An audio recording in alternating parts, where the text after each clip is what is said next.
Ben jajal tak rekam sih. Belum tak.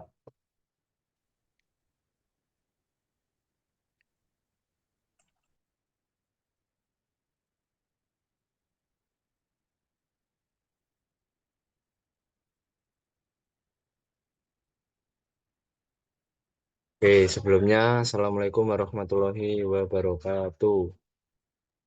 Waalaikumsalam Oke, warahmatullahi wabarakatuh. Warahmatullahi wabarakatuh.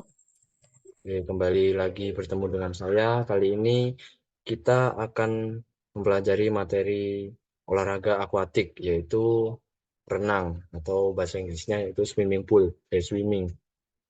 Nah, sebelumnya bagaimana kabar kalian semua? Semoga dalam keadaan yang baik-baik saja. Meskipun kita melaksanakan pembelajaran renang ini dengan daring, tentunya kita juga akan melaksanakan pembelajaran secara luring di minggu yang akan datang. Seperti itu ya. Oke, sebelumnya kita berdoa terlebih dahulu. Doa saya pimpin, berdoa mulai.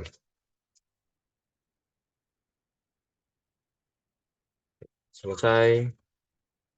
Eh, Nah, selanjutnya mungkin kalian pernah dengar pepatah tentang olahraga adalah investasi untuk masa depan. Jadi olahraga itu sangat penting ya untuk kita sendiri. Ya minimal dalam seminggu itu kita melakukan olahraga selama 30 sampai 1 jam. Seminggu sekali seperti itu. Dan olahraga itu pilihannya banyak, tidak harus jogging, lari, atau ya semua itu bisa jogging, lari, sepeda, renang itu juga termasuk olahraga. Seperti itu ya. Oke. Nah, untuk kalian sendiri, saya ingin bertanya pada kalian, apakah kalian bisa berenang dan gaya apa saja yang kalian bisa? Mungkin dari antara kalian bisa untuk angkat tangan. Saya Pak, cuman Baik. bisa itu Pak, meluncur Pak. Oh, baik. Nah, untuk di renang itu sebenarnya banyak gaya, tapi di pembelajaran hari ini kita akan pelajari 4 gaya saja, yaitu gaya dada, gaya punggung, gaya kupu-kupu, dan gaya satunya itu gaya bebas. Nah, itu ya. Nah, sekarang sebelum kita masuk ke materi, alangkah baiknya kita pengertian renang itu seperti apa? Nah, saya akan menjelaskan. Secara umum, renang adalah salah satu cabang olahraga yang dilakukan di dalam air dengan menggunakan kecepatan, kekuatan, ketahanan, tangan, dan kaki. Gerakan ini dilakukan secara teratur dan harmonik, memungkinkan perenang untuk bergerak cepat dan efisien di dalam air. Inilah mengapa olahraga renang disebut olahraga akuatik. Biasanya, renang hanya digunakan sebagai sarana latihan atau bahkan sebagai sarana rekreasi atau bermain. Namun, di era sekarang, renang sudah mulai dikompetisikan baik di tingkat dunia maupun dalam negeri. Seperti itu ya. Nah, materi selanjutnya adalah sejarah renang atau bahasa Inggrisnya swimming history. Nah, kali ini saya akan menceritakan singkat saja sejarah renang di Indonesia. Nah, Bapak tidak menceritakan sejarah renang di dunia yaitu terlalu panjang, maka saya akan menjelaskan secara singkat renang di Indonesia saja. Nah, sejarah renang di Indonesia. Renang mulai berkembang pesat seiring lahirnya perkumpulan renang bernama Perserikatan Berenang Bandung, yaitu Bandung Sea Zwembun pada tahun 1917. Organisasi ini memprakarsai terbentuknya organisasi serupa dengan tingkat yang lebih tinggi, misalnya Perserikatan Berenang Jawa Barat atau West Java Simbun dan Perserikatan Berenang Jawa Timur.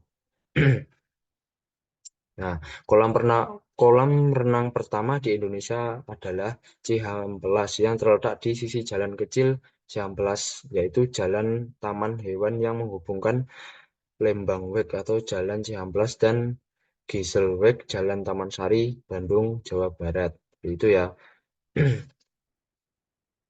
Kemudian di tingkat nasional, tokoh bernama Purwanti Sudarmo mendirikan PRSI, yaitu Persatuan Renang Seluruh Indonesia pada tanggal 21 Maret 1951 dengan tujuan menaungi organisasi-organisasi di bawahnya seperti para atlet. Itu.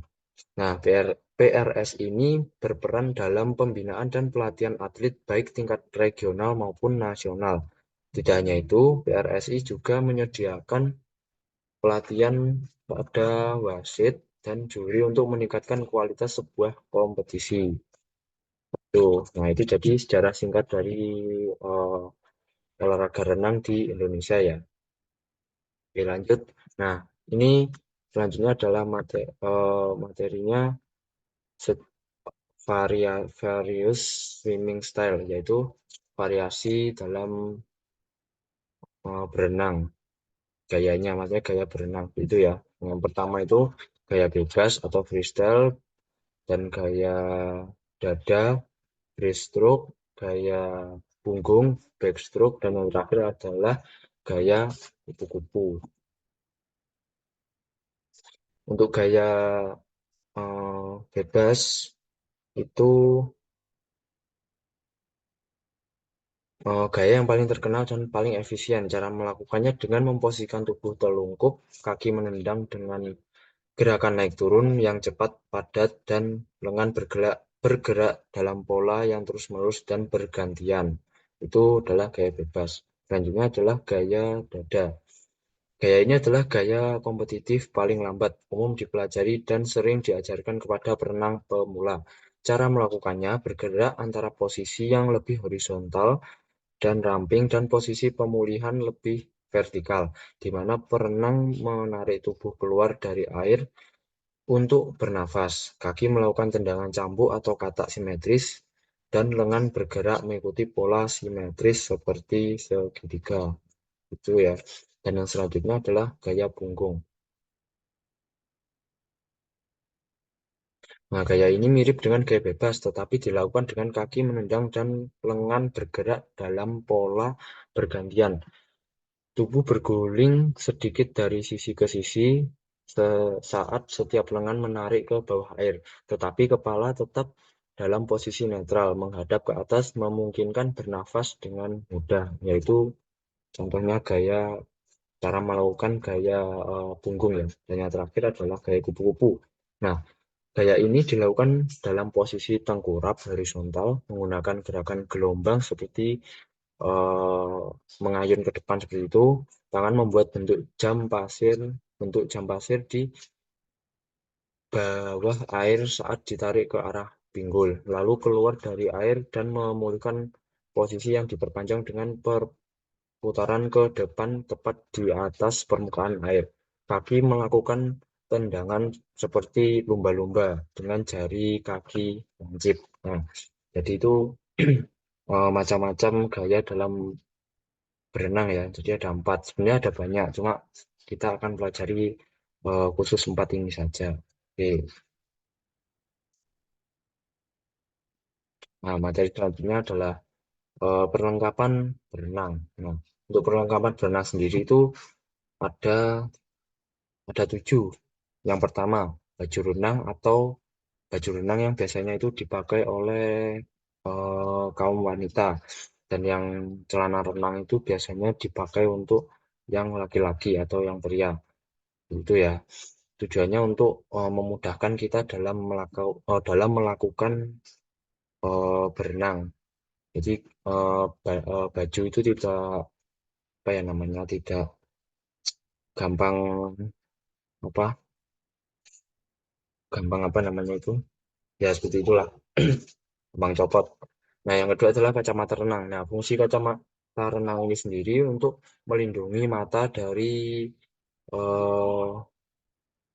dari air yang udah terkontaminasi dengan favorit atau yang biasanya untuk membeningkan apa itu namanya kolam itu ya. Dan saja adalah ketiga topi renang. Ya, topi renang ini sendiri bertujuan untuk supaya rambut kita itu tidak apa ya lebih tidak mengganggu lah saat kita berenang seperti itu. Dan yang keempat adalah fins, yaitu peralatan kaki katak yang digunakan untuk sebagai alat pembantu kita berenang untuk efisiensi kita berenang gitu ya. Dan yang selanjutnya adalah nose clip. Nah, nose clip ini untuk menutup hidung supaya air tidak masuk ke dalam hidung. Yang keenam, hair plug itu bertujuan untuk menutupi telinga supaya telinga kita tidak kemasukan air yang berlebihan. Itu ya. Dan yang terakhir adalah papan luncur. Nah, untuk papan luncur ini sendiri bertujuan untuk bagi yang berenang pemula. Jadi dia itu memakai papan peluncur untuk belajar caranya berenang itu dan step-stepnya seperti mengayunkan kaki, terus menggerakkan tangan, itu menggunakan papan luncur tersebut. Itu ya. Nah, materi yang terakhir, manfaat berenang. Nah, manfaat berenang itu sebenarnya banyak, tapi saya akan menjelaskan yang terpenting saja. Yang pertama itu menurunkan berat badan. Eh, Salah satu manfaat renang adalah membantu menurunkan berat badan. Menurut jurnal ilmiah berjudul Effect of 8 Weeks Swimming Training on Cardiac Antral Stiffness and Hemodynamic in Young Overweight Adult yang dipublikasikan di jurnal Biomedical Engineering Online mengatakan bahwa renang dapat menjadi latihan fisik yang efektif untuk obesitas. Yang kedua, meningkatkan kualitas tidur. Hmm, Kualitas tidur juga mempengaruhi kesehatan tubuh secara menyeluruh.